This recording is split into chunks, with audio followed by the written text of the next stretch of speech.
Maverick News presents The Rick Walker Show. Defrag your mind.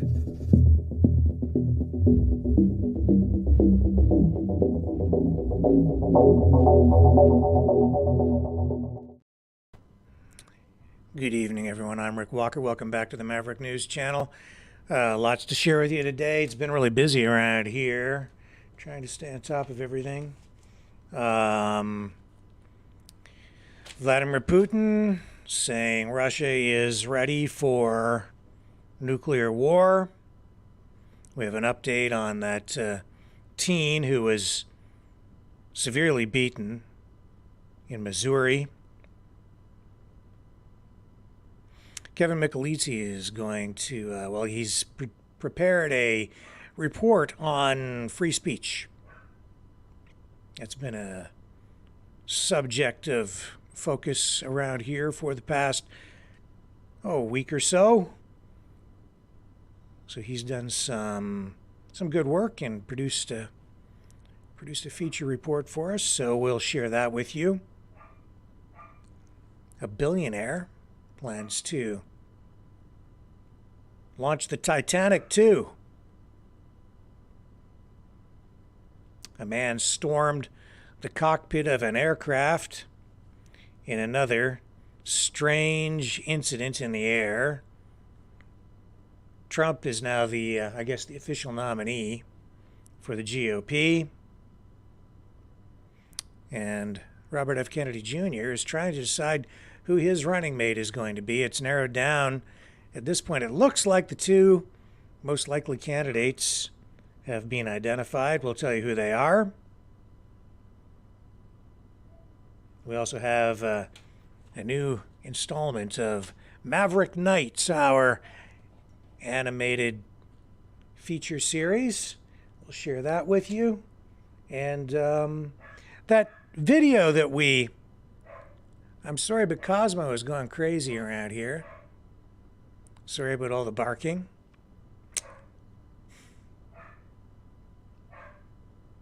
There he is. That video of teacher's video I ran last night, no audio. So we're going to take another shot at that. It just highlights the challenges that our education system continues to face and our society in general. I apologize for the audio issues last night.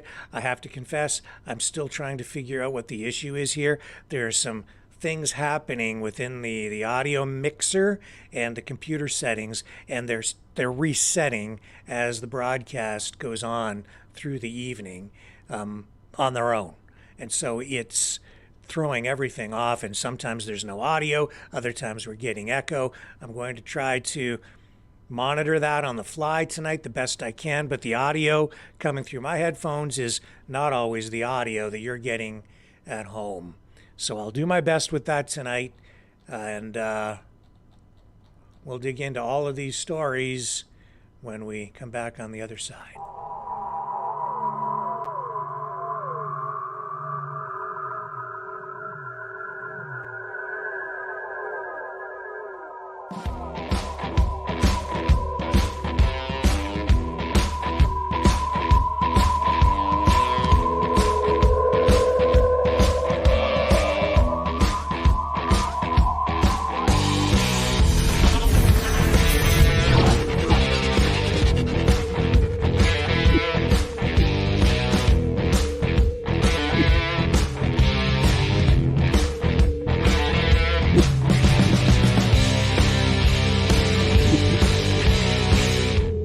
Maverick News. The world is watching.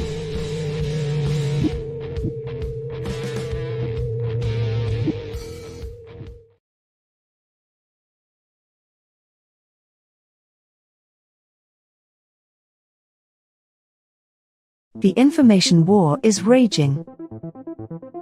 Truth without integrity is worth nothing. Maverick News. Because those who have power and those who seek it must be held accountable. The world is watching. Join our family of truth seekers. Donate today and add your voice to the chorus of Maverick Knights.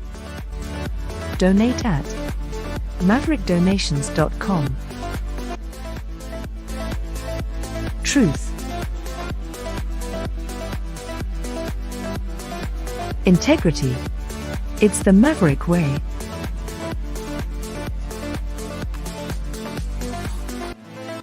Maverick News. The world is watching.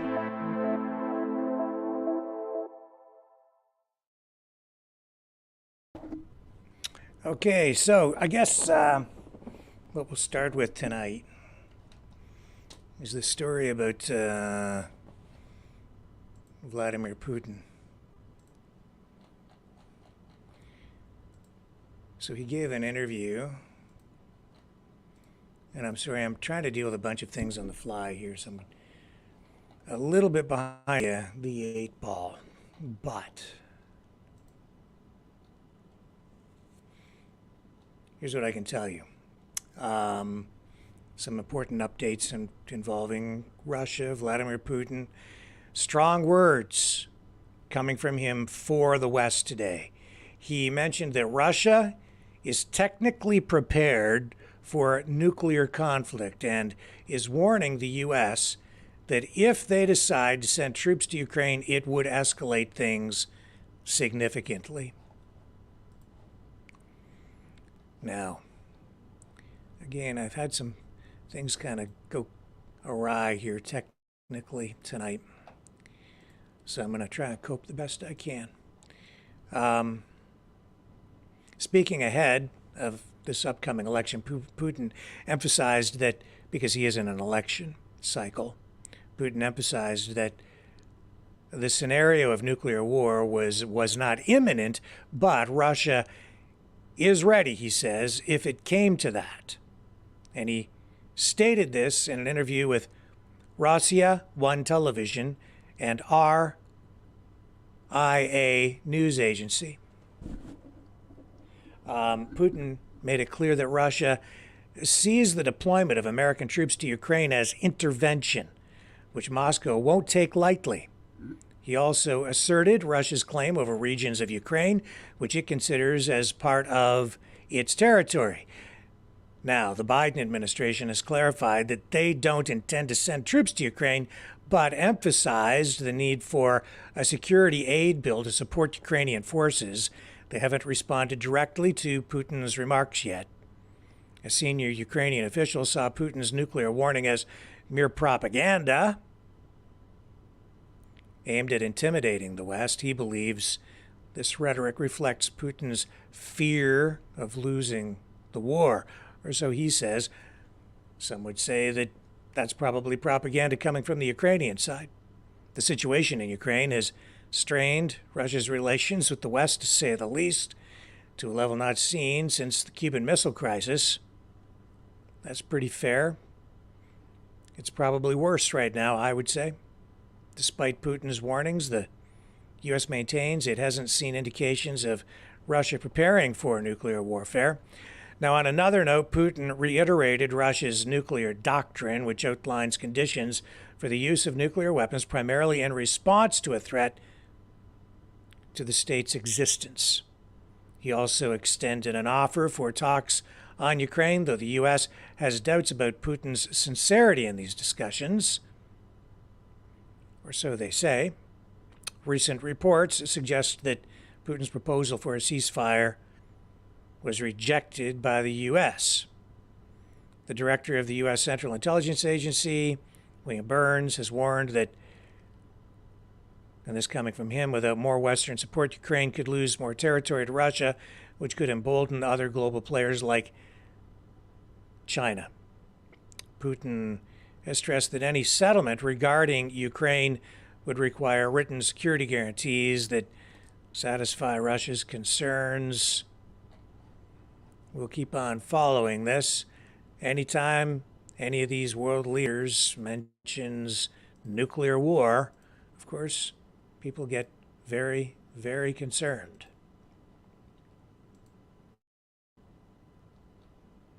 Now, I do have a clip here, and I'm going to ask for your assistance on this to see if Indeed, we do get some audio coming through here as I continue to struggle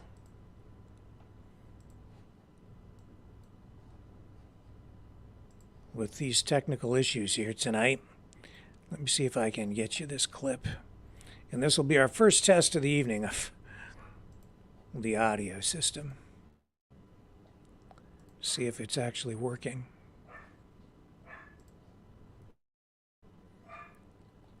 Oh, brother.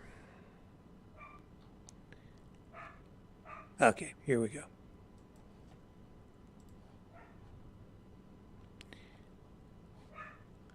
My apologies. My dog is barking. My tabs are out of order. My audio system is messed up. The camera got jolted. What else can go wrong on the fly? I lost my spot.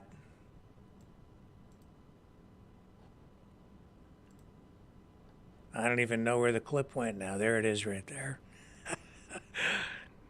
Oh, the joys of trying to think of what you're going to say while you're pushing buttons and trying to fix a bunch of problems all at the same time. Nothing prepared me for this. Okay. Here we go. Let's see if we've got audio. You tell me in the chat.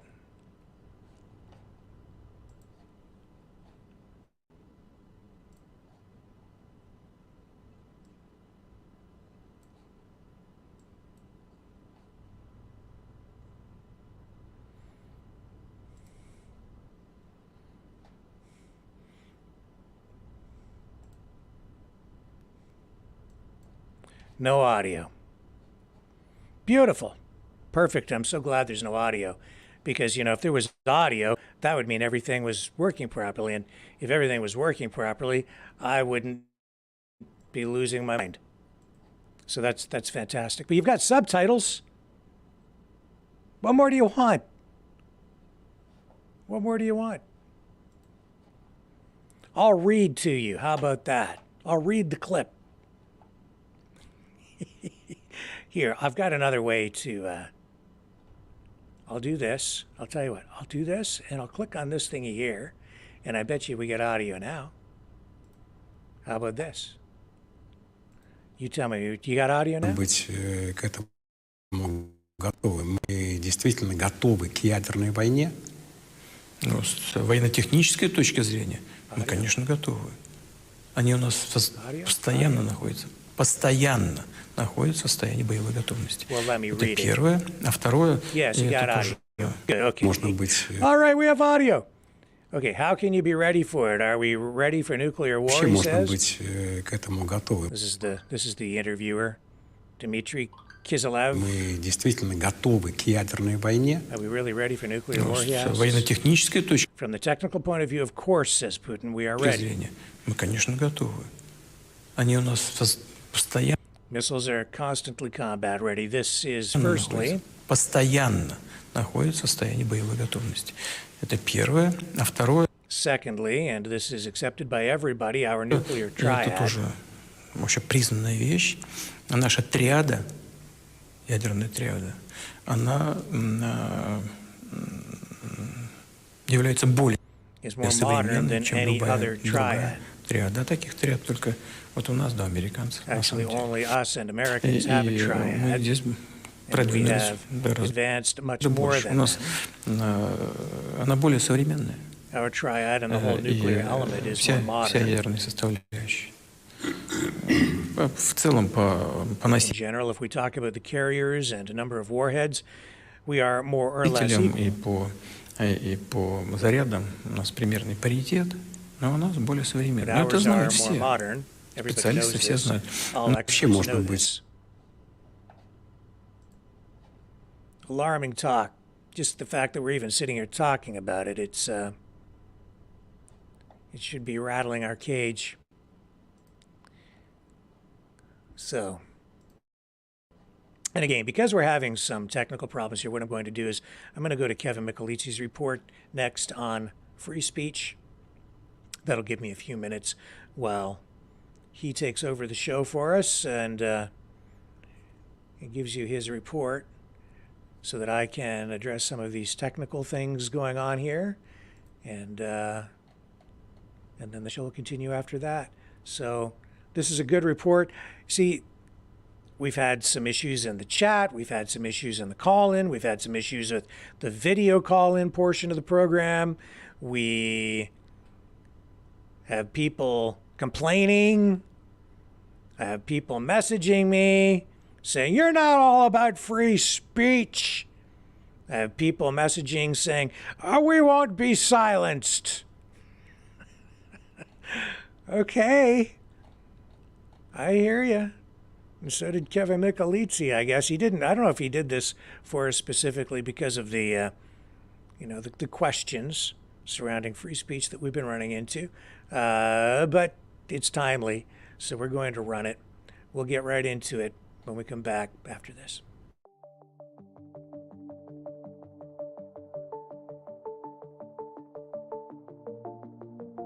Greetings, brave Mavericks. Our quest for truth continues. We go beyond fake news. Together we expose propaganda. Together we pull others out of rabbit holes. We are maverick thinkers. We are all unique individuals, defenders of individual rights and freedoms, credible, trusted, grounded in reality. Maverick News, Maverick News. Defending free speech, free speech. Donate at freedomreporters.com. Do it now. Tomorrow may be too late. Maverick News. The world is watching.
Maverick News.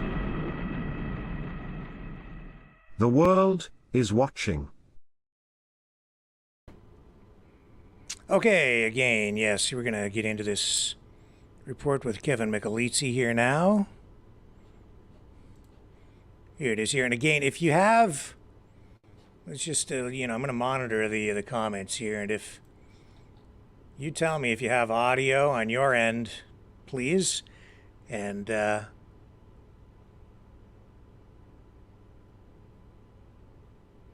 just checking the comments here. Okay, here we go. Here's Kevin Michelizzi with his special report on free speech. Hope you guys find this helpful.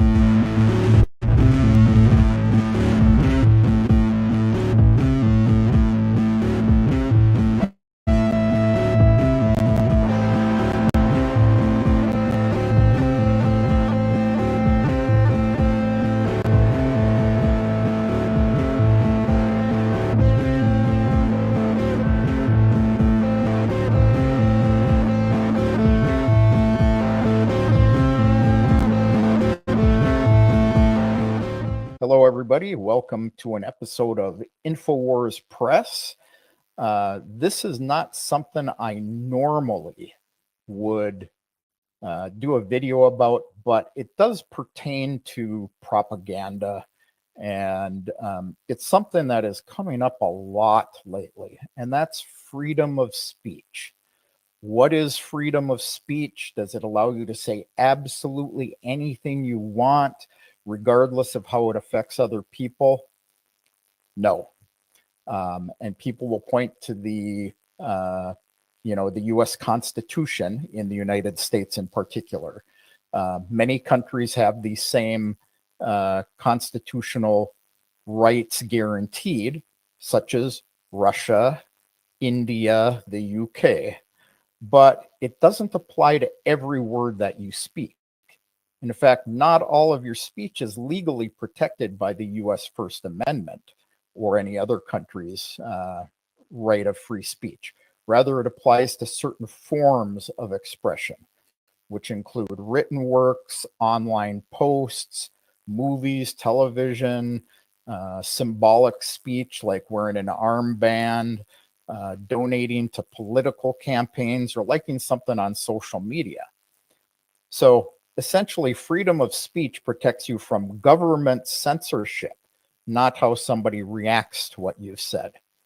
Federal, state, and local governments are not allowed to censor you, and neither are lawmakers, elected officials, public schools, public universities, courts, police officers. However, private citizens, private institutions, private organizations, and businesses do not need to abide by this law because they are not in the government sector. So does it mean that YouTube can censor what you say on their platform? Absolutely. Can Facebook, Twitter, these guys censor what you say? Yes. They can't do it at the behest of a government organization, but they themselves can do it because they're private business and are not covered by the First Amendment. A private school can suspend a student for their opinion, for example, or a media company can choose to only broadcast things that align with their personal beliefs. Both are allowed to do so because they're privately owned and operated. Now, what's not protected by free speech for you as an individual? Well, you are not allowed to speak about things like threatening others, threatening to cause harm, blackmail, defamation, child pornography, or anything related to children is not protected by First Amendment speech. Solicitation to commit crimes or encouraging people to commit crimes or showing them how to commit crimes, that can be censored, and there are laws against it in most countries in the world. Incitement of lawless action, plagiarism, perjury, libel, slander, all of these things are not allowed by the First Amendment in the United States or in other countries. Many countries have laws against this, and they're specifically written, and they're based on the UN's Universal Declaration of Human Rights. And I'll read that for you in a second. This is Article 30 of the Declaration of Human Rights. But India has such laws. It is illegal in India to make immoral statements or disrespectful statements towards another. Russia has similar laws. You cannot make defamatory statements against the military. They have similar laws towards other people. You have to show respect. And this article says, nothing in this declaration may be interpreted as implying for any state, group, or person has any right to engage in any activity or to perform any act aimed at the destruction of the rights and freedoms set forth herein. And this does restrict things like your freedom of speech.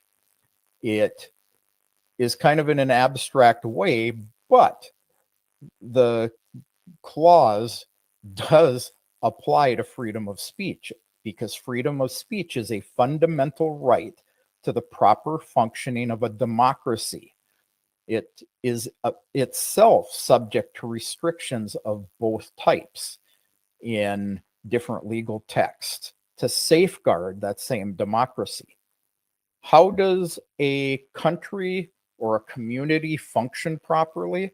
It is by people having respectful debate. When you threaten other people, you're not going to have respectful debate. It's anarchy at that point. But if you can sit down, you can disagree about things, you can discuss them, maybe learn other points of views, or even agree to disagree in a respectful manner. That's what is meant by free speech. Now, the United States does not have these laws laid out saying your right to free speech has to follow the UN Article 30. And, you know, it's unfortunate that they don't. However, they have case law that supports this. But there is a dilemma.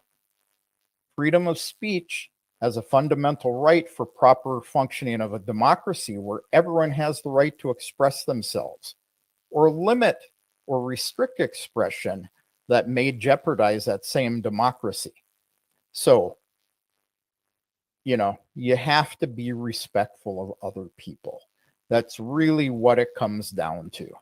Just, you know, to stay within the boundaries defined by the Constitution itself, you can't do that. You have to go beyond the case law to UN human rights.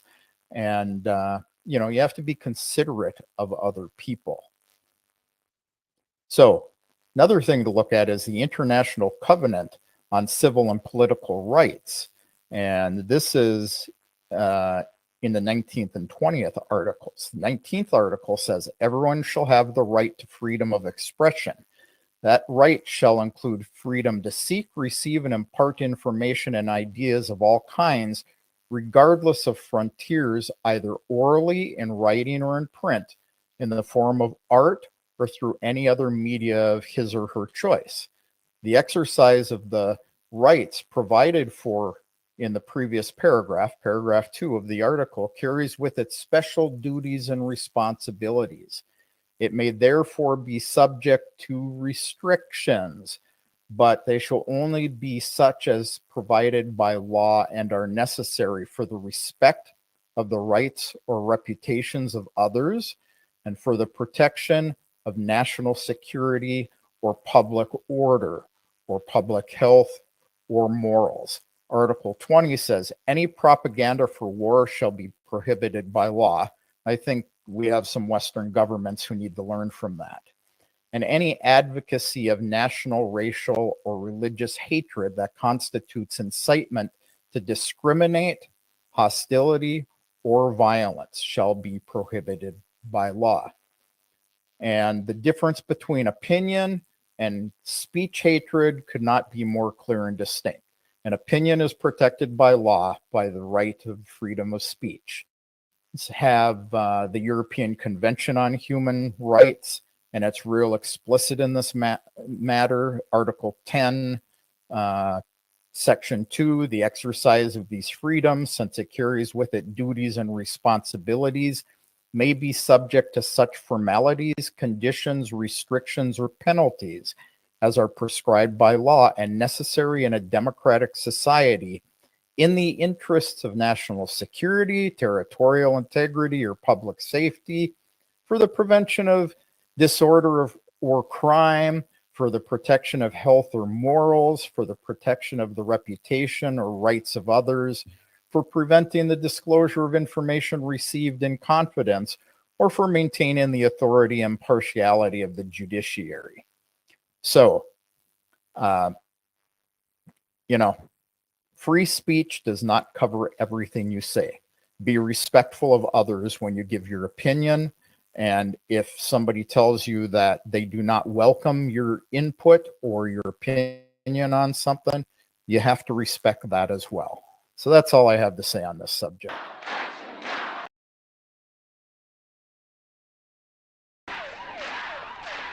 And Thank you very much for that, Kevin. Become a We will be versatile back. and in-demand asset in the workforce with the University of Florida. Feel the vibrations.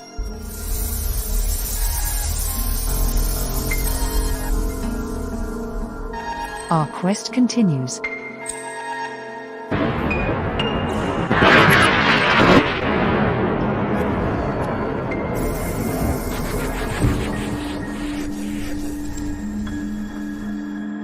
The truth is out there.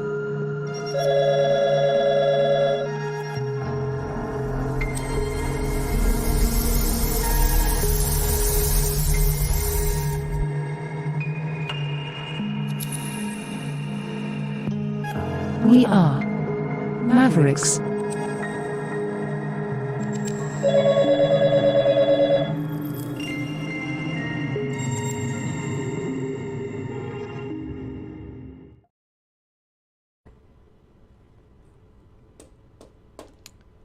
That girl in Missouri who was beaten severely in that melee remains in a coma tonight.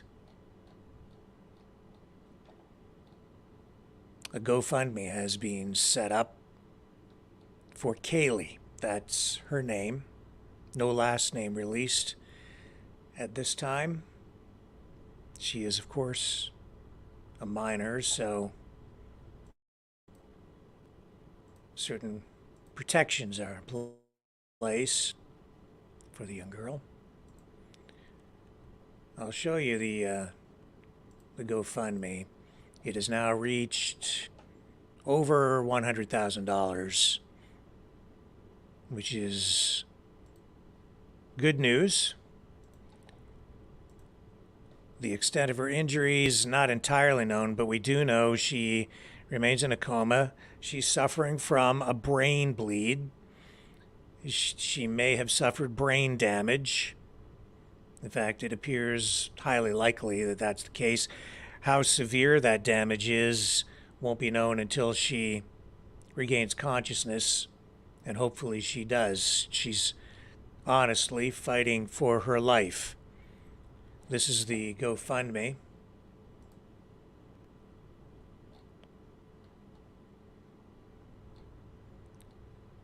Set up by a friend of the family, Sarah Hall. Sarah says, I am organizing this GoFundMe for Kaylee's family. With heavy hearts, I am asking for support for our beloved Kaylee and family. In minutes, this family's life shattered when their only daughter was assaulted outside of a North County high school. She was left alone on the ground to convulse before EMTs arrived on the scene. She was admitted to one of the local hospitals in St. Louis with a skull fracture and front lobe damage. She has major brain bleeding and swelling and is in critical condition. Kaylee is fighting hard to stay alive and heal, but this is only the beginning of a very uphill battle for Kaylee and her family.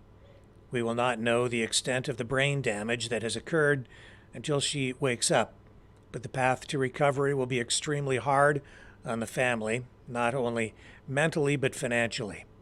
Her mother and father are staying by her side night and day, hoping to bring her back to the Kaylee they know and love. Your support would help with lost wages and piling up medical bills due to intensive care treatment. Every donation, big or small, will go directly towards easing these stressful days, allowing Kaylee's family to be able to be there 100% for her day and night and help with the medical bills that they foresee. Anyone that is or cannot donate now, please keep Kaylee in your thoughts and prayers for a full recovery. Please share this far and wide so that we can reach everyone's hearts in this family's time of need. The overwhelming response from friends, family, and the community has already brought the family to tears. They offer everyone their deepest gratitude. Thank you for coming together for them in this time of need. It looks like About 2,600 people have donated so far. But pretty clear from the severity of the beating, folks, that Kaylee will face a lifetime of challenges, a lifetime, if she survives. This is, I'm going to run the video again, blurred out, for those of you who maybe don't know exactly what I'm talking about. But this is what happened outside of this high school, Missouri Hazelwood, schoolyard fight. Bunch of kids, 15, 16, 17 years old. The two, right at the beginning, Kaylee and this other girl, get into it, and quickly Kaylee is thrown to the ground, and the other girl smashes her head repeatedly into the sidewalk. I should warn you that this video may be disturbing. It is disturbing, even though it's blurred out, so viewer discretion is advised. I have blurred this out because even though the unedited version is out there, it's just, it's too much to watch. Nevertheless, this version I offer you tonight because it does provide the context and shows you how important this story is. So here we go. And again, I advise caution before you watch this. If you don't want to, just look away for about, a minute or two, maybe about 2 minutes. Here it is. Dude, I'm gonna look. Okay, you're in, Kelly.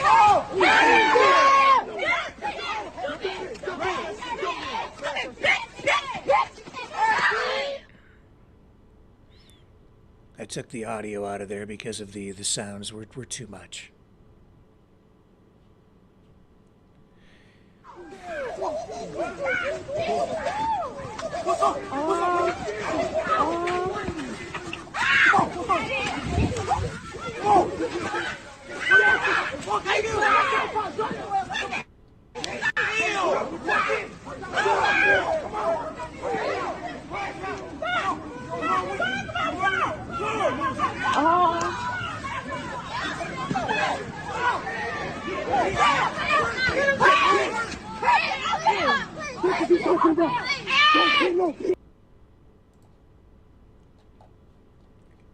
So I didn't show you a whole lot there, but you could hear the audio. You could see that they were fighting.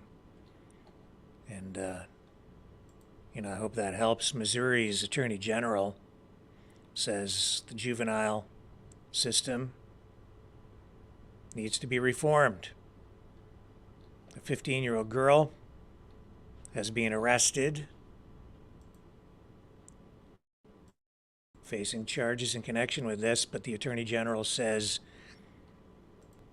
that young person should be tried as an adult. There has been some local media attention focused on this. It has resulted in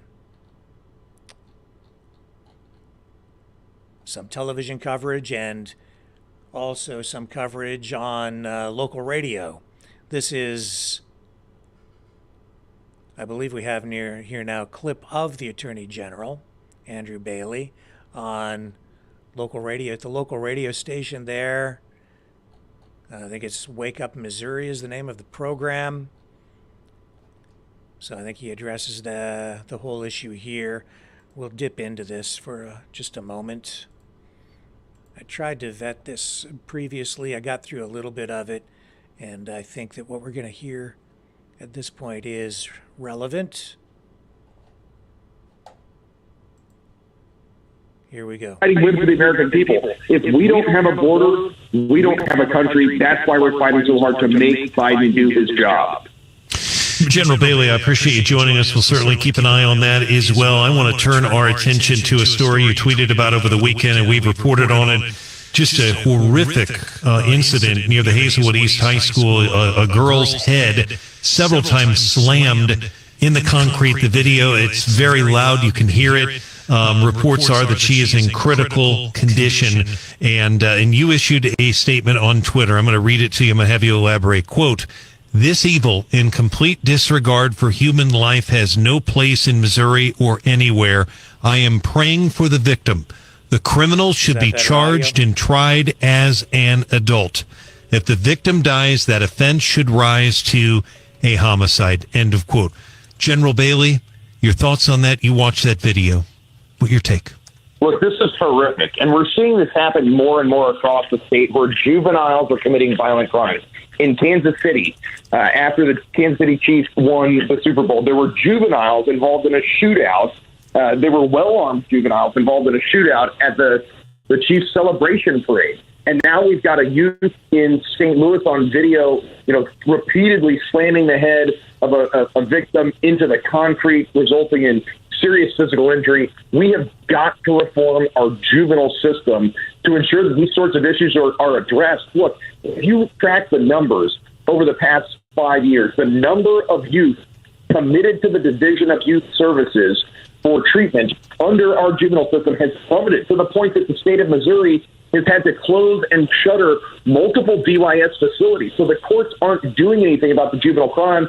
Certainly the number of youth certified as being trial as adults has plummeted drastically.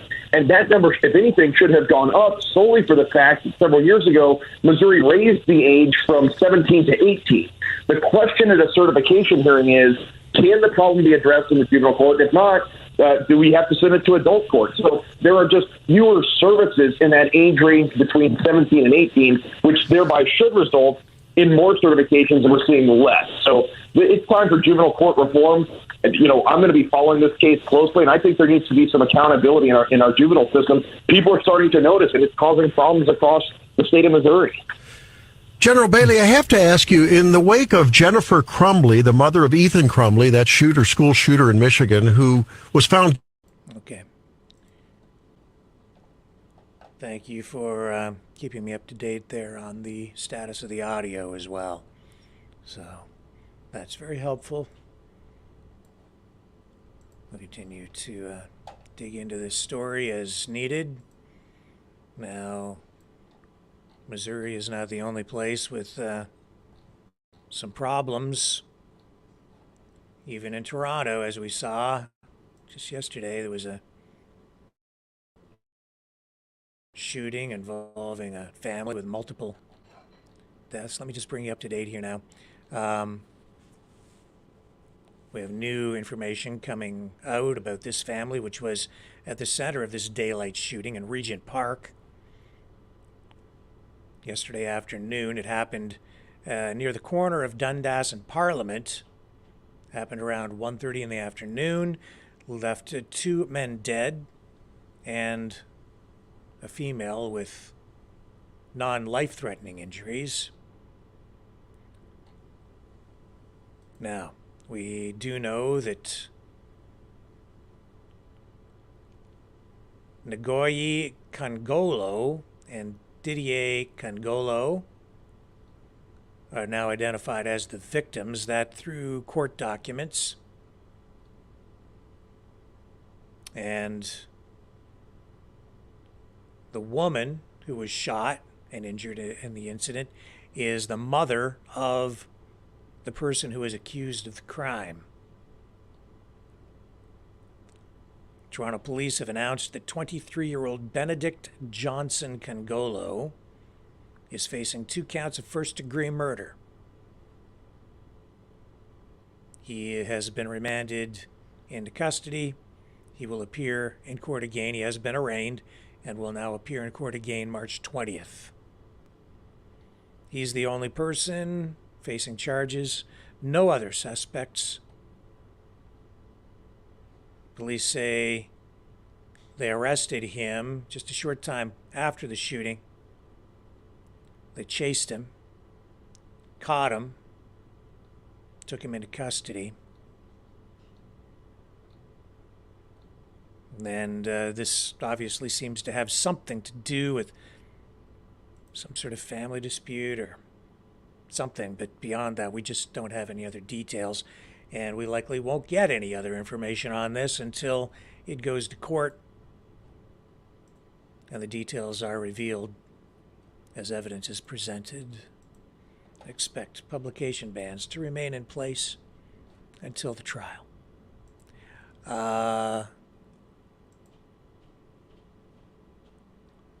Donald Trump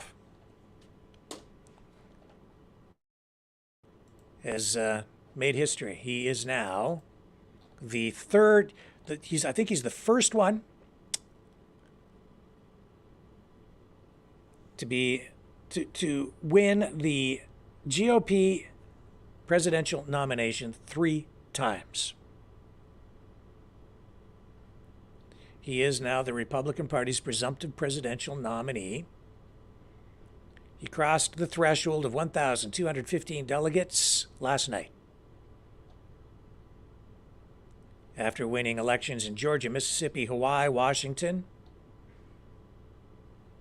and after almost completely sweeping Super Tuesday states last week. He's the first candidate to enter the Republican presidential primary. And Trump was out in front from the very beginning, never looked back, made quick work of most of his opponents. Nikki Haley was hanging in there. Why, I don't know. The writing was on the wall very early, but she continued to challenge him, only just recently dropping out. And it looks like Joe Biden has also clinched his party's nomination. Also within the last 24 hours. You know what this means? It's going to be a showdown between Trump and Biden. A rematch of these two guys.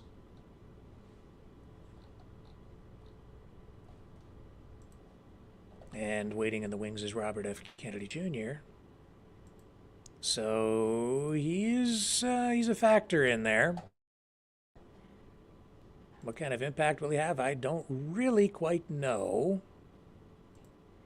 I do have a clip of Donald Trump, and hopefully we have audio on this. Let me see if I can pull him up here. Where'd you go, Donald? Many technical challenges here this evening. There we go. I found him. And again, just let me know if there's audio on this or not. Here he is, Donald Trump. Hello, everyone. It's your favorite president speaking to you on a really great day of victory. 1 week ago, we had something called Super Tuesday, and it was indeed super because we won at numbers that nobody has ever seen before, records in virtually every state. And tonight, likewise. But this one got us over the top. The Republican National Committee has just declared us the official nominee, and so we're the official nominee of the Republican Party, which is a big deal.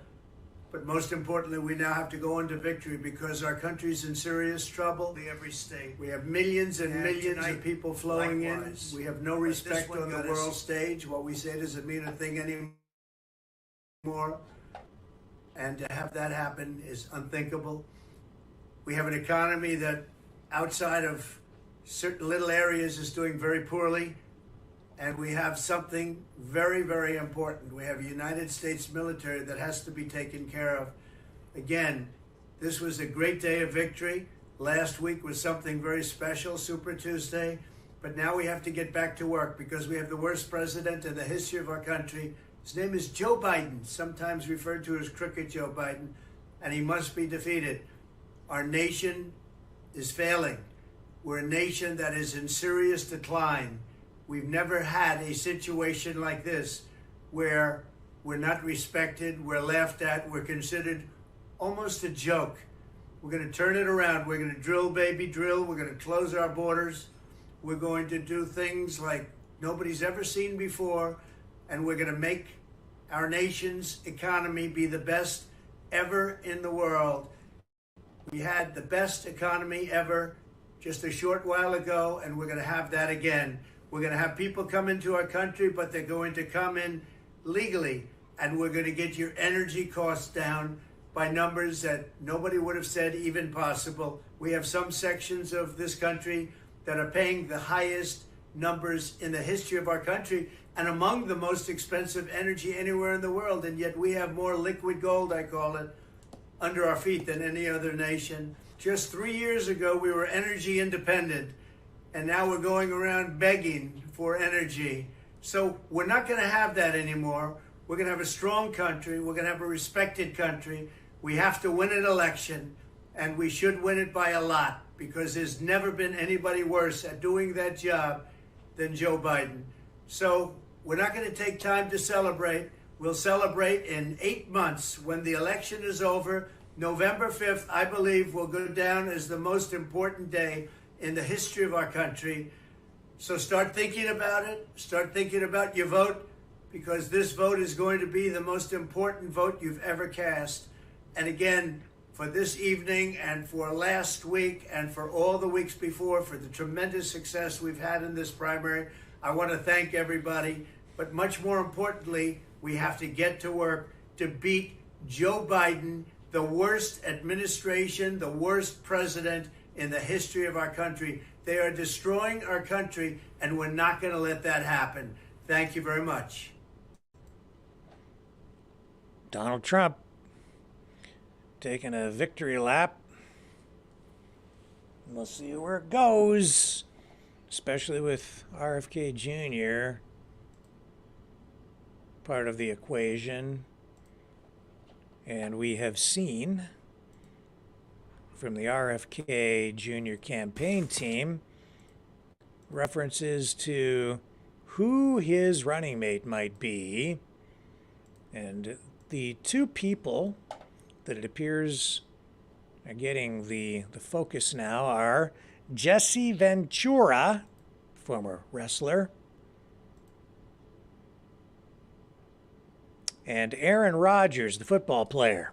Now,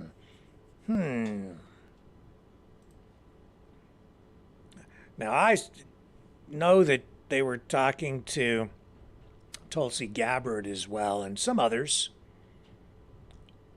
And I think there might be some other candidates, maybe in the mix. But these two have surfaced, just over the last 24 hours as the two most likely contenders. I don't know what you guys think, but here's Jesse Ventura recently endorsing RFK Jr. And again, I'll try to monitor this audio. I support this because I have been a person of the third party my entire political career and my entire adult lifetime. I go way back. I voted for John Anderson back in 1980.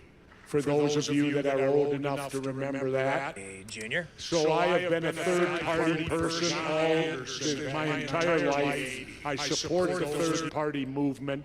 Ralph Nader had it best when he called it the two-party dictatorship. Sorry about the because that's what it is. And you're seeing crazy audio. You're seeing right now, the very reason we need to elect somebody other than Democrats or Republicans. And that reason is this. You're seeing it right now with this border bill where they put their party before the country. Bear that in mind. Democrats and Republicans always put their party first, then it's their money bag donors that give them the money. And let's see, we the people, we could end up about 4th or 5th on the list.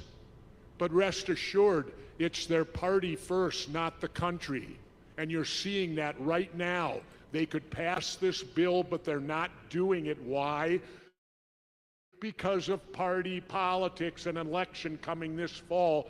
So let everybody suffer while they put their parties first. Well, that's why we need to elect independents. I won the election in Minnesota. I took on the Democrats and Republicans. And I was talking with Bobby earlier, and I think I amazed him a little bit when I told him I only raised $300,000 to become the governor of Minnesota. I can tell you this. I made more money doing the job than what I spent to get it. There isn't an elected official in the last 100 years to a major office who can say that. I made more money doing the job than I did spent to get it. And that's what you're looking at today. You talk about wasteful spending. How about the wasteful spending on these political parties? And the money that just goes down, for lack of a better term, down the toilet with this fundraising and all that stuff. I don't need that. And Bobby doesn't need it either. Bobby will make it on ideas. That's what I ran on in Minnesota, ideas. And the people responded. The voter turnout rose and went sky high in Minnesota. Bobby can do the same thing nationally. He can, if all we need is for people to believe, and I'm your example. I beat the Democrats and Republicans at the same time. They can be beaten. They can be beaten. And how you beat them is with ideas. How you beat them is with people responding to those ideas. And how you beat them is by putting America first. The United States first, not yourself. This isn't about yourself, and this isn't about your political party. It's about our country. And right now, our country needs Robert F. Kennedy Jr. There you go. And that was Jesse Ventura endorsing RFK Jr. What do you guys think? Would he be a good running mate? Jesse Ventura? See, I can't get the wrestling thing out of my head with him.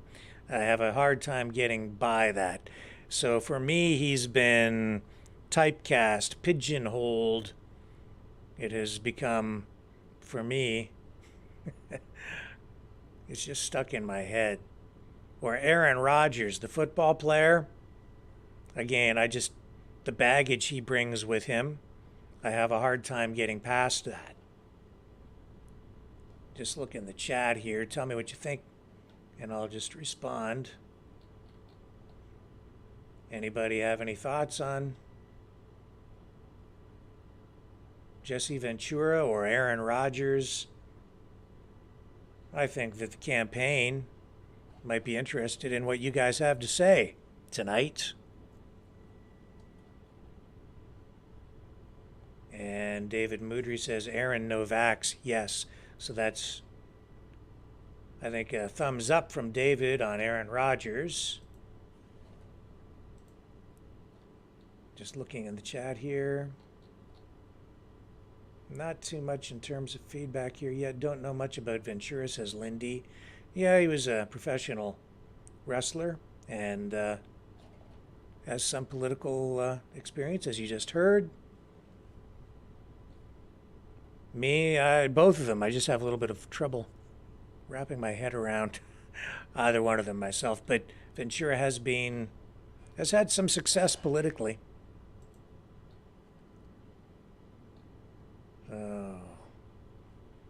Linda says wrestler, governor, TV host. Yeah, that's right. Another entertainer.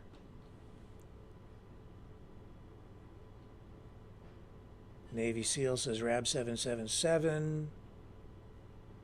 1800 Talk to Me says he needs to step back in the ring and get body slammed.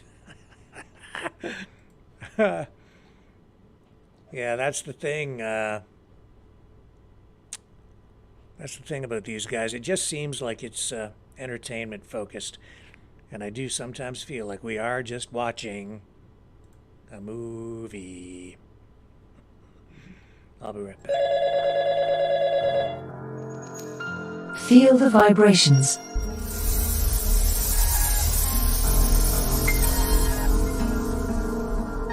Our quest continues.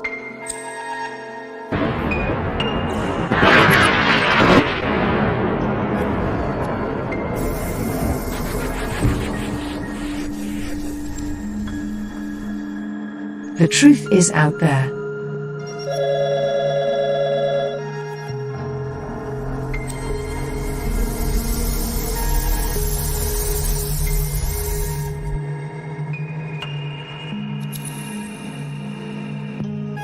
We are Mavericks.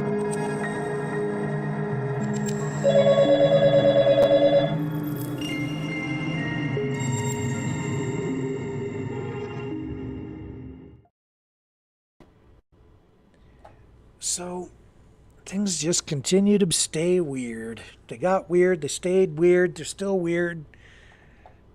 I think there's a lot of mental illness out there. Maybe even something more sinister going on. It is hard to put my finger on it, but we're seeing again an incident in the air.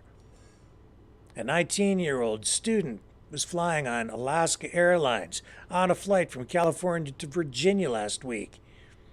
And we're getting a report here saying that he attempted, allegedly, but he probably did it, since we're getting the reports, attempted to storm the plane's cockpit, and he did it multiple times.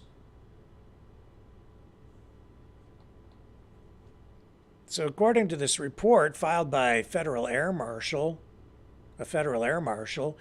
Nathan Jones, a passenger on this flight, tried to enter the cockpit of Alaska Airlines Flight 322. He did it 3 times. They're flying in the air. He's trying to get into the cockpit. So the flight attendants asked him why he was trying to gain access to the cockpit, and he told them, I'm testing you. What? I'm testing you. That's what he said. He said he was testing them. And so after his 3rd attempt, the flight attendants got the help of 2 off-duty law enforcement officers who restrained this guy, put him in plastic flex handcuffs, and then they sat next to him, one on one side, one on the other, for the duration of the flight. When they landed, this guy said, "Go ahead. You can search my stuff," when he was asked. So they went through his personal belongings at the airport. Security did, and they found multiple notebooks with information about how to operate an aircraft. It included takeoff, in-air, and landing techniques.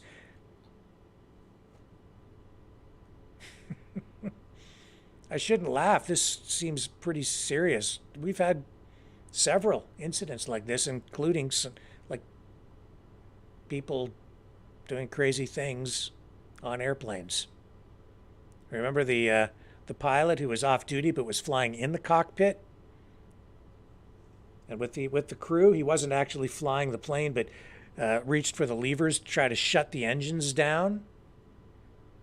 We received information related to that, saying that he had consumed magic mushrooms the day before. They're sort of blaming it on that, but he'll probably never ever fly an airplane like that again. This guy, I guess, this 19-year-old, was some sort of student pilot. He's been charged with interference with flight crew members. You could go to jail for 20 years for this. His family doesn't quite understand it. They took him away to a hospital, and they are assessing him. It looks like he may get some treatment for mental health issues. The thing is, what is triggering all of this? What's going on with people? This guy will be in court March 18th. He's being psychologically evaluated. He appears to have what a mental health worker is already describing as an apparent mental status that appears to be associated with psychiatric illness. The assessment continues. Crazy stuff, man. What's going on with people? Is it pharmaceuticals? Is it other kinds of illicit drugs? Is it stuff they're watching online? Is it a combination of these things? Is it the stress of living in this crazy, mixed up, insane world? I don't know, but it's very concerning. Titanic. The public has an ongoing, never-ending fascination with the Titanic and its story. Now we're seeing this billionaire who once again wants to build the Titanic 2 and recreate the Titanic journey, voyage. I think mine is the sinking. So this is Australian mining mogul Clive Palmer. He wants to use his billions of dollars, as I say, to recreate the Titanic voyage. He went to the Sydney Opera House to announce his plans for the Titanic 2 project. He plans to rebuild the ship and retrace its original maiden voyage. Again, of course, without hitting an iceberg and without it sinking. This is the third time this billionaire Palmer has announced this project. He first initiated this in 2012, then had some problems getting it done, suspended it. Then back in 2015, he tried again, or I guess actually it was in 2012. He first launched it in 2015, suspended it because of some financial payment disputes, and then in 2018, he tried again, relaunched the project, said that it would be done in 2022 for its maiden voyage. Now trying again. I guess this guy's worth about over $4 billion. And the last time he tried to get this done, he cited problems associated with the pandemic, creating unforeseen delays and problems, the lockdowns, all of these problems. He says his Titanic 2 will be superior to the original.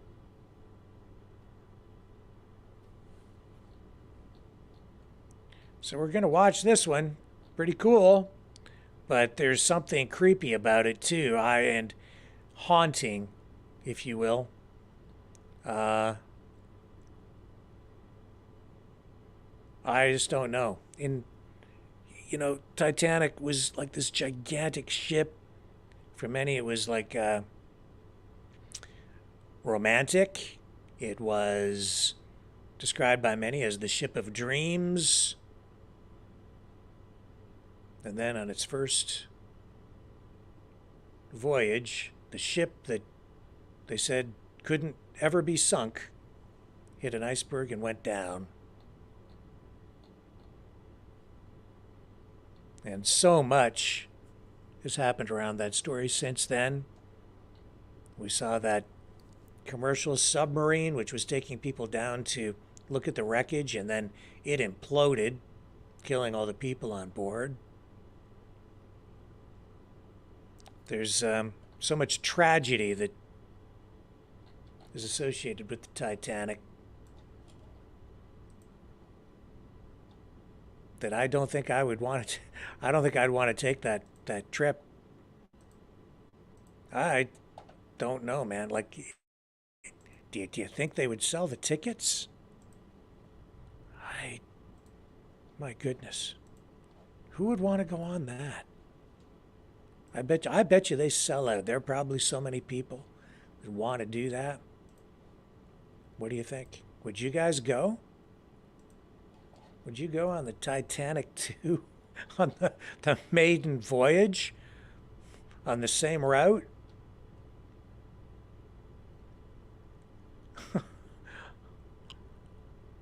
Do you think they would take Kate Winslet and Leonardo DiCaprio on that trip?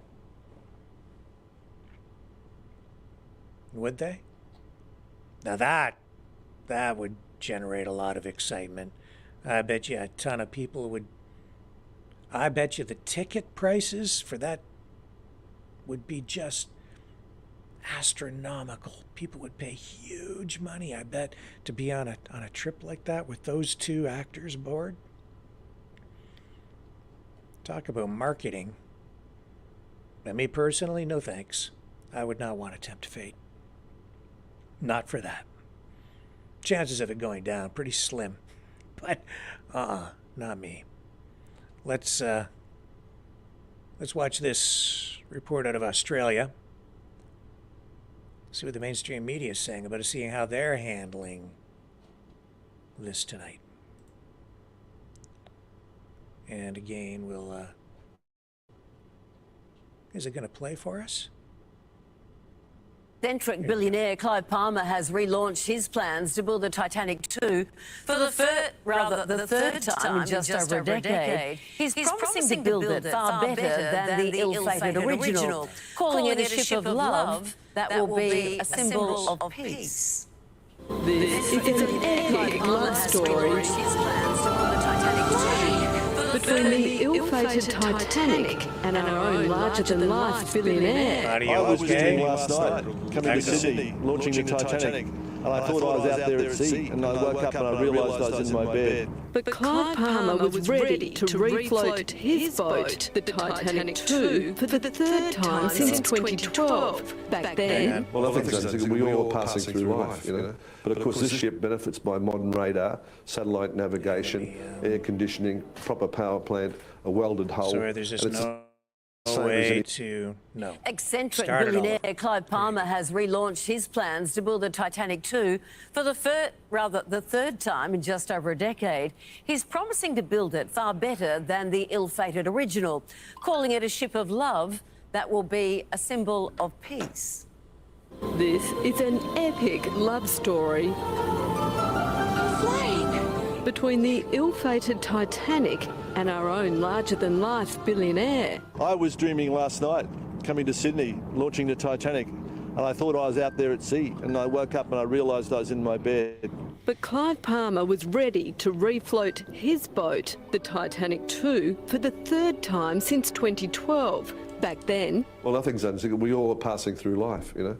But of course this ship benefits by modern radar, satellite navigation, air conditioning, proper power plant, a welded hull, and it's the same as any modern ship cruising the world. And now the interior is the same, identical to the 1912 original, but the design is even safer. They just need to lock in a builder. And we hope to commence construction of the ship in 2025, and the first ship will come into service, scheduled at the moment in June 2027. Clive Palmer is used to making waves. The project has already had 15 million hits on his social media website. But he insists it's the real deal.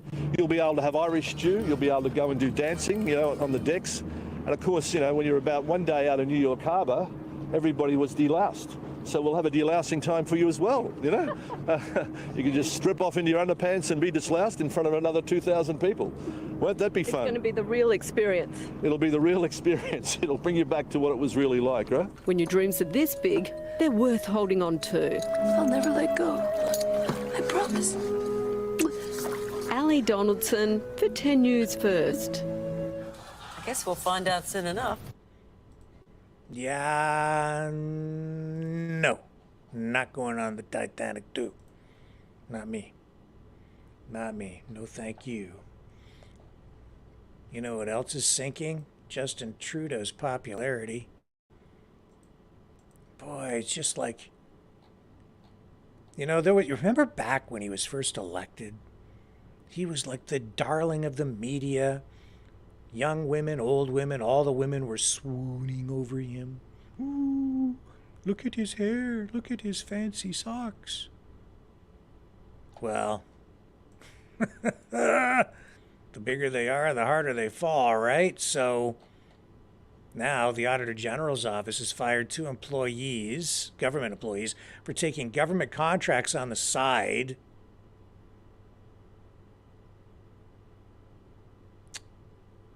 A 3rd employee still under investigation after failing to disclose contracts to their managers. This is what's happened.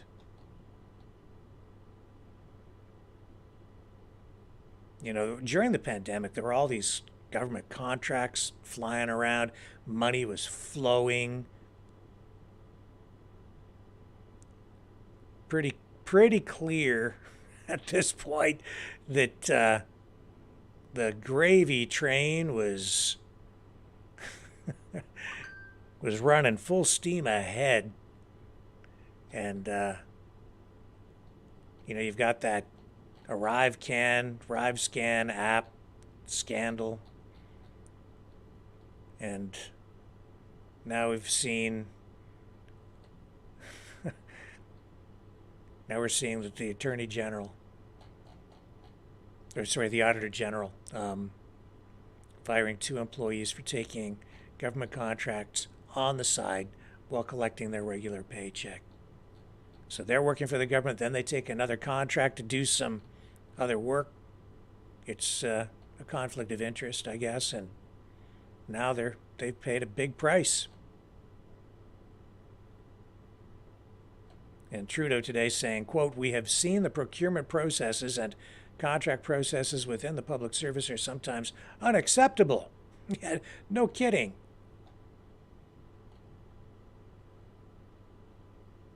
So no names here so far released, but I guess neither one was a manager or an auditor in the departments that they worked in. And we're going to see more information about this coming out. This comes just days after another public servant, you know, came out publicly claiming he took proper steps to avoid a conflict of interest when his company worked on the controversial ArriveScan app, but that is very controversial in itself.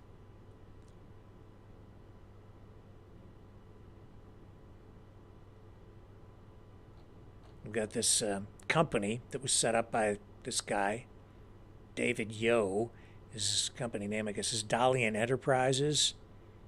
They took this, they made a bunch of money on that ArriveScan app, which was supposed to cost a fraction of what it wound up, a fraction of what the government was billed for. And that is going to be a major election issue. So that's just another little tiny development in that story as we continue to move forward. So we covered all of that and all of that and all of that.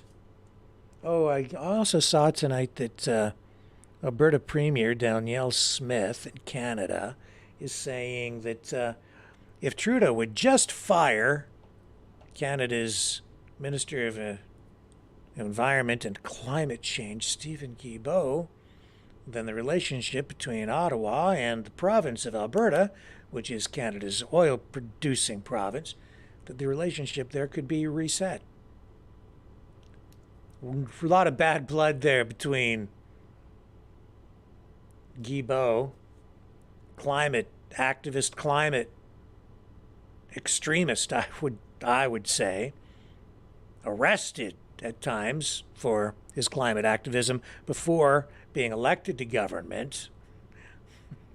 He was arrested by the government before becoming the government. A lot of bad blood between him and Danielle Smith, and I think people in Alberta in general, especially people who believe in a healthy economy and a healthy oil industry, but I don't know. I don't know. Okay, so what are we going to do now? I think this program will be a little bit shorter than most of the programs we run.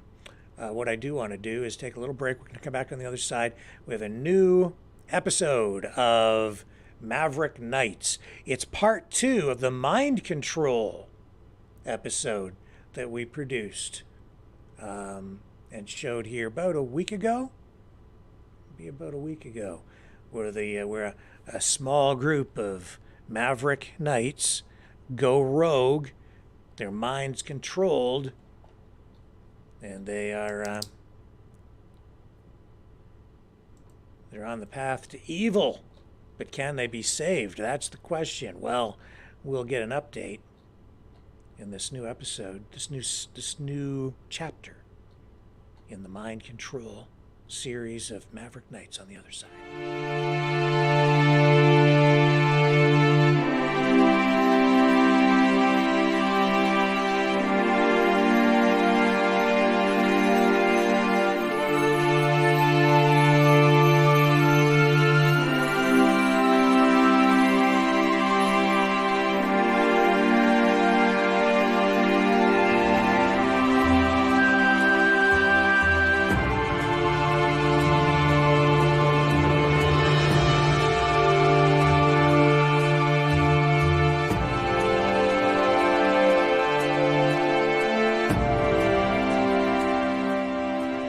Maverick News. The world is watching.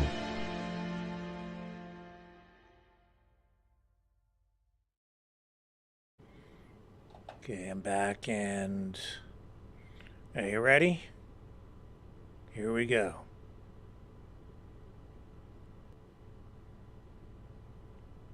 Maverick Knights, Mind Control, Part 2, Journey to Planet X.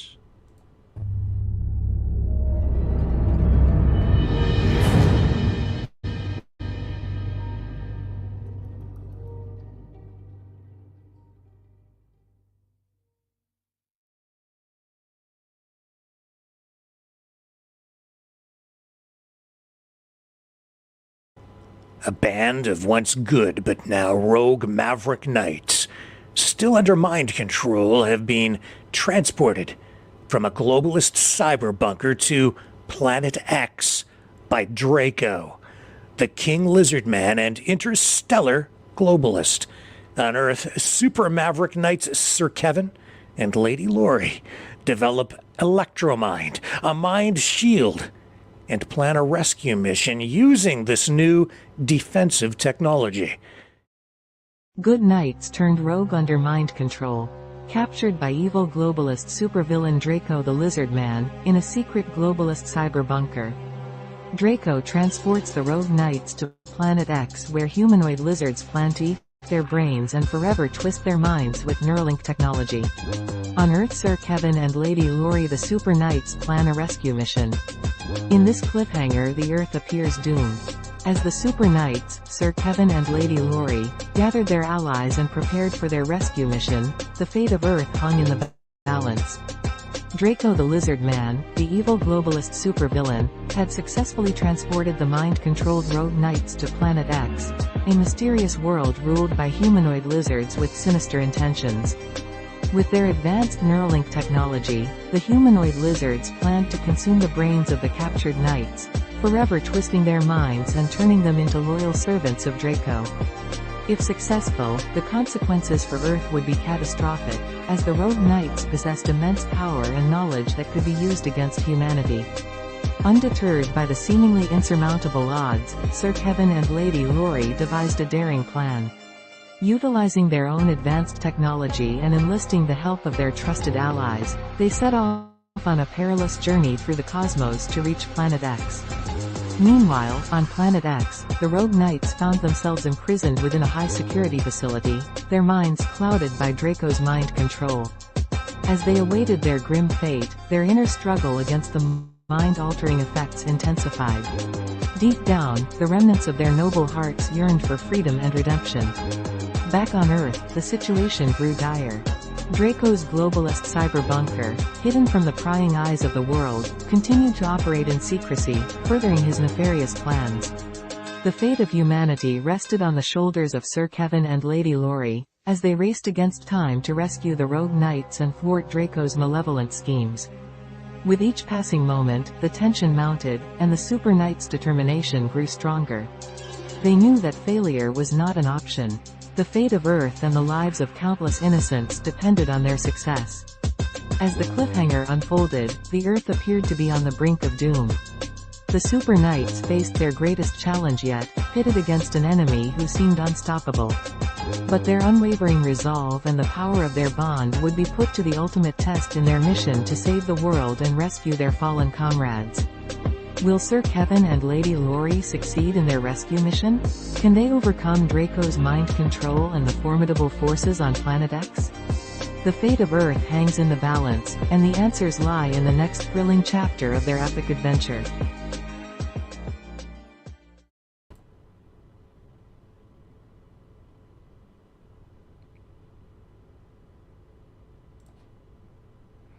There you go. Latest chapter in Maverick Knights.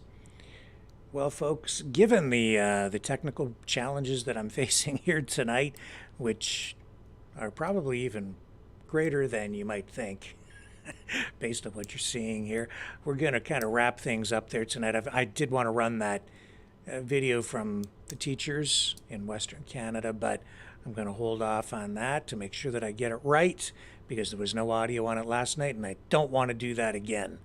It's too important.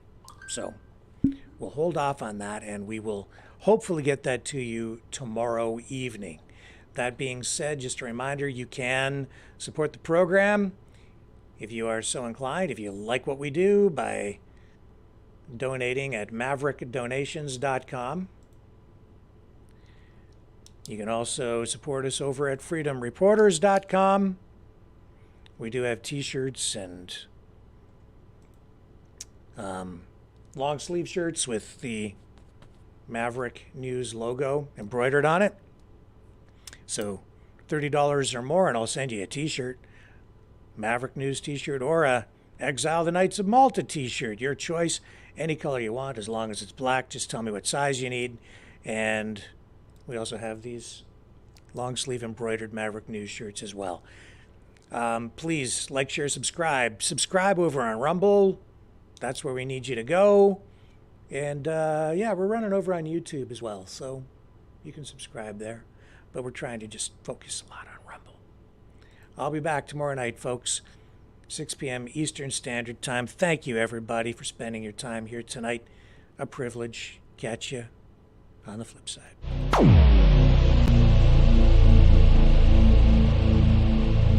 This has been a Maverick Multimedia production.